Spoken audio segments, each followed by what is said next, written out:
Hi there, Sagittarius. Welcome to your weekly reading. Um, so f- there's an impatience energy, like it's a very impatient type of energy that I'm feeling for many of you.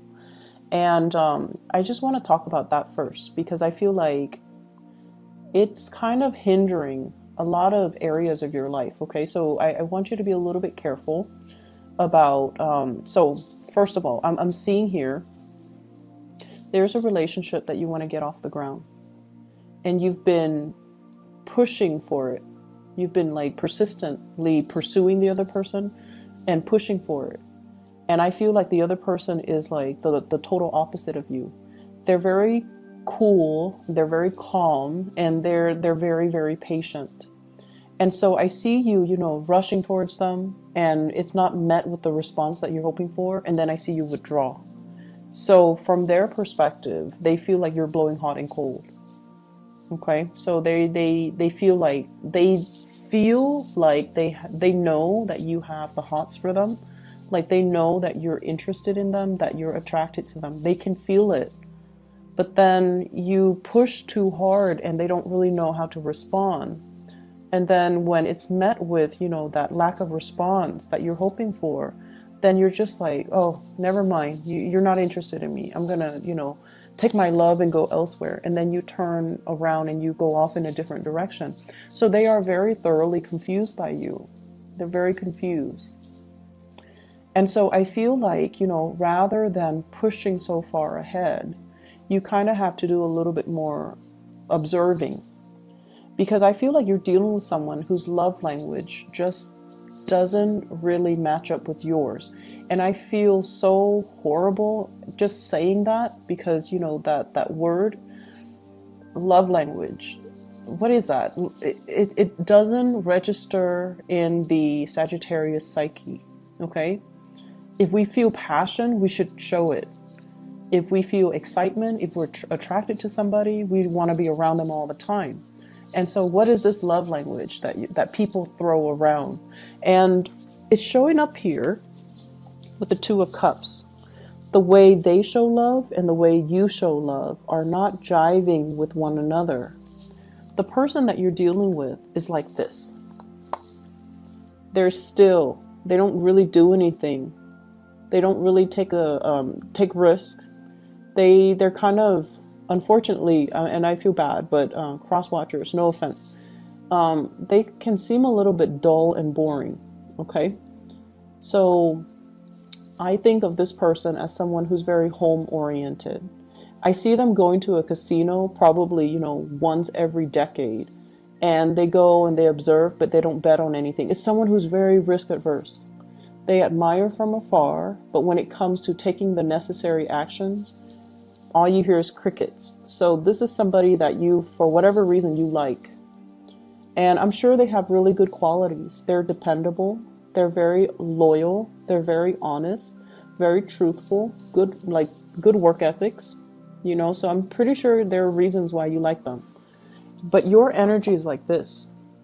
This is someone who takes risks, who's very adventurous, who's very no nonsense. You wear your heart on your sleeves, and when you like somebody, you will make your intentions known.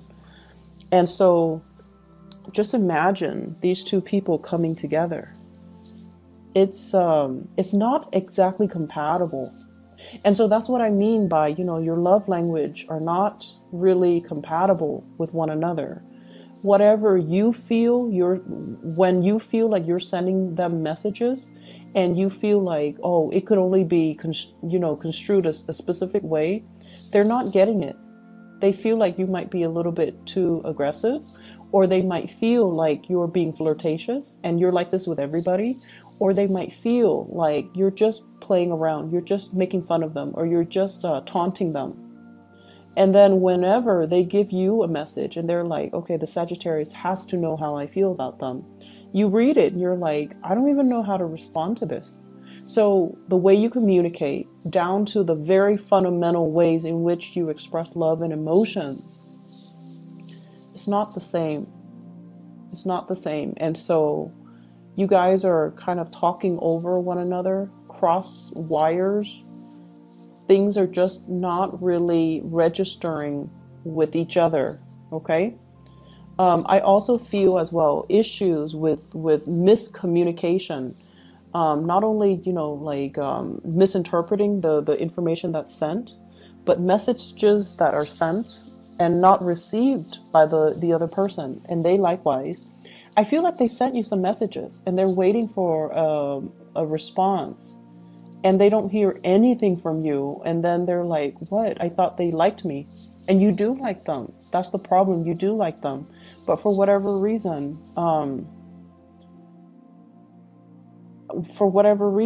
I feel like it seems like the universe is telling you, have a face-to-face, heart-to-heart conversation.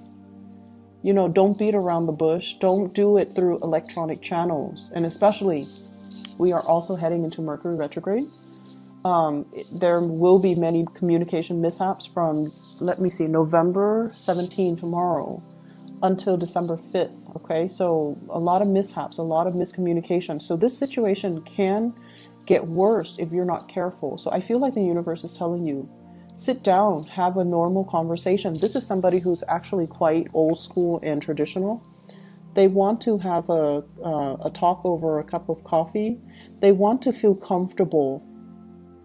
They want to feel in their element before they can have any type of meaningful communication, okay?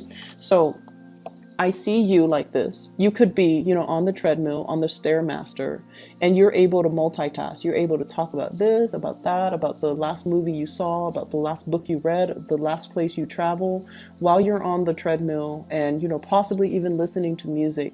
You're able to multitask and you're able to do things successfully. This is not a person that can do that. They need to be sitting down on a couch, possibly, you know, warm with the fire going, and they need to feel comfortable, and they probably need, you know, a few drinks before they can open up. And so you kind of have to get this person in their space of comfort before they can open up and give you any meaningful communication, okay? It's not somebody that you can shoot a text message to and ask them like 5 questions. They want to have a conversation. So you definitely have somebody here that is looking at you.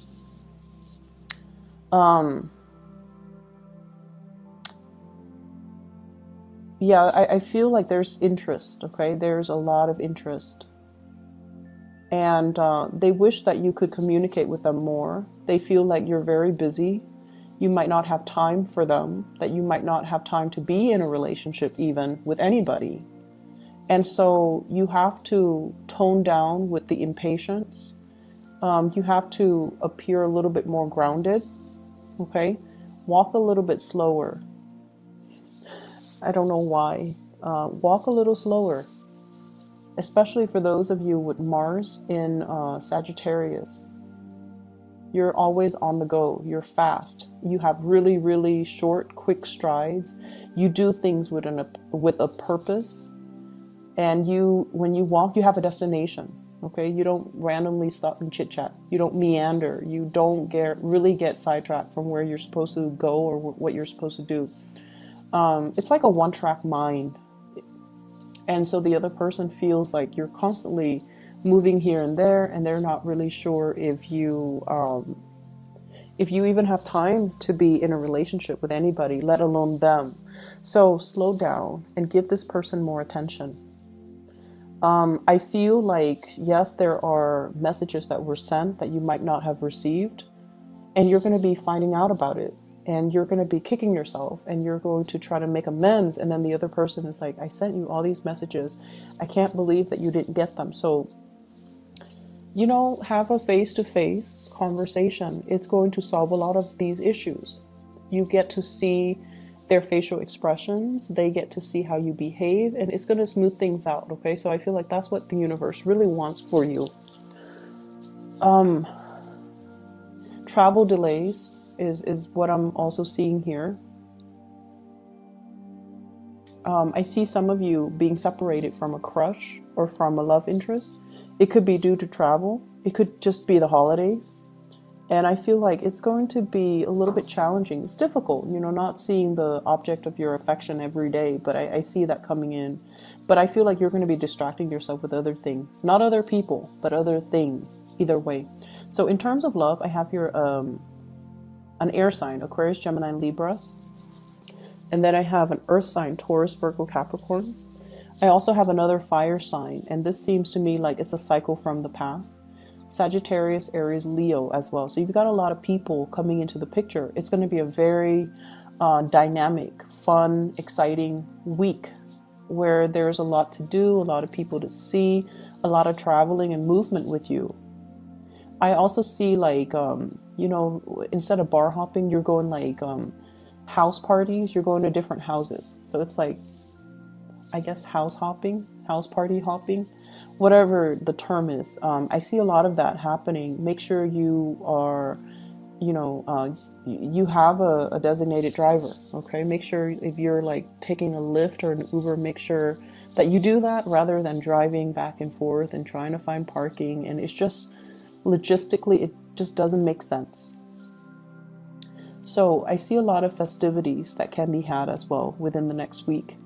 Opportunities for socializing, for going out, for meeting people, and for, I also feel, helping people. I feel like you're giving out either financial advice, you're giving out words of wisdom, you're giving out advice or something. You're helping a lot of people and you're socializing with a lot of people. I see some of you might be in the public eye, like giving a speech, giving a talk, doing something where a lot of eyes are on you. And I feel like it's going to be smooth sailing. So you might not even need to rehearse a lot. You're just going to exude a lot of charisma, and it's going to allow you to be very well received at this. They're saying it's well attended. So lots of people will be there. And you might have a little bit of self-doubt or a little bit of a stage fright starting off, but it's going to work out really well. I also feel like, you know, once again, I keep seeing this element with family. We are approaching Thanksgiving here in the United States. And so if there has been money owed to family members, make sure you rectify it. I see a little bit of like holding a grudge or keeping a grudge. And I feel like it's from somebody else coming to you. And I feel like an air sign, family member that is an air sign, Aquarius, Gemini, and Libra, somebody is holding a grudge, or somebody is talking about things that should have been in the past, but for whatever reason, they're bringing it up. So just be careful about that, okay? Travel and movement. If you are planning to travel, if you are planning to, you know, relocate, it's a good time to start looking in those things right now. But don't sign anything until after December 5th. If you have to do it, you have to do it, okay? But I'm saying here, like during Mercury in retrograde, it's not a great time to, you know, sign documents. It's not a great time to bind ourselves in any contracts, okay? So if you can, try to delay it until after the Mercury retrograde ends. That is December 5th, okay? So I hope the reading is helpful for you guys. I do wish you all the best. Once again, I'm sorry for the delay. I'll try to get these out a little bit earlier. That way you have a few overlapping days from this reading and the next reading. I'll try my best, okay? Sagittarius, take care of yourself, and I'll talk to you soon. Bye-bye.